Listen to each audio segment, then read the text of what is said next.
Hey everybody! In this video, I'm going to show you how I install hardwood floors. These are 3/8" gumwood flooring strips that can be purchased from either earthandtree.com or miniaturedesigns.com.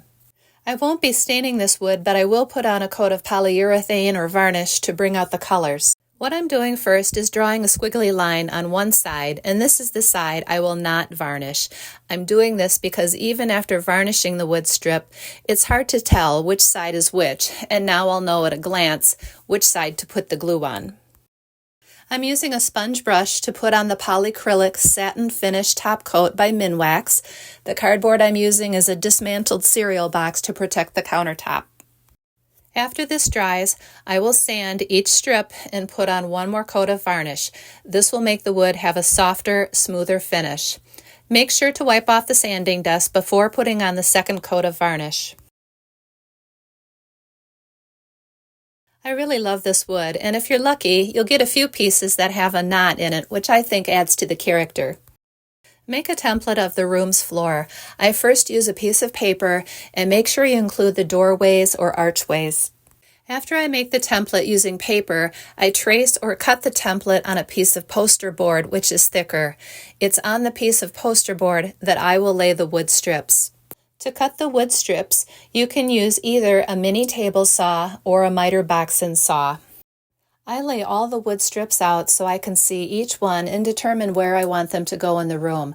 I want to make sure that the wood that has the tiny knots in them are placed where they can easily be seen.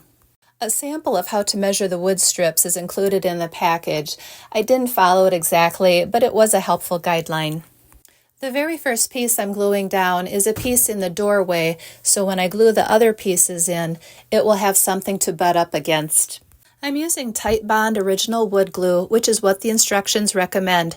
Put the glue on the entire length of the wood and take a paintbrush and make sure the entire piece of wood has glue on it. Glue this down onto the template. Now you can cut the wood strips, and it's at this point you can glue them in. I'm not gluing them down at this time because I want to see how the different color variations are going to line up before I install them permanently. This is an extra step, and you don't have to do this. As far as cutting the wood strips, I cut the first piece the length of the room, and then I cut the next piece in half, and after that I will make random lengths and then repeat the pattern. You can cut the lengths however you want, just make sure all the pieces lay flat. Don't try to wedge them in tightly. I'm using painter's tape to hold down the strips while I cut the remaining pieces. If you have uneven edges against the wall, baseboard will hide it and give it a finishing touch. Now I'm ready for glue, but first I'm covering my tape wire with painter's tape. I used just a little bit of Aleene's tacky glue on the floor to hold down the template. You can also use double-sided tape, but I have found that glue works better. The hope is that I will never have to remove this floor to get to the wiring, but if I do, minimal glue shouldn't be too hard to pull up. Per the instructions, use Titebond original wood glue. Again, make sure the entire piece of wood is covered. Use a paintbrush to spread it around. Have a wet rag nearby so you can keep your hands clean and immediately wipe off any glue that gets on top of the wood. After you get a few rows done, weigh it down for 30 minutes or so and then continue the process again.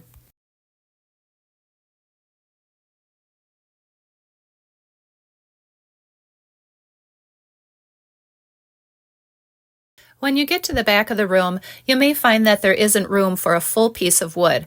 All you need to do is cut the wood lengthwise so it will fit.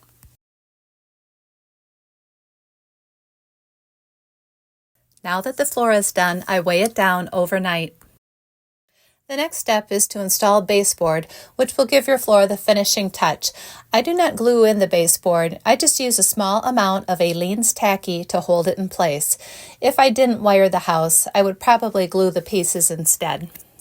If you found this helpful, hit the like button and subscribe so you'll know when I post again. Thank you for watching.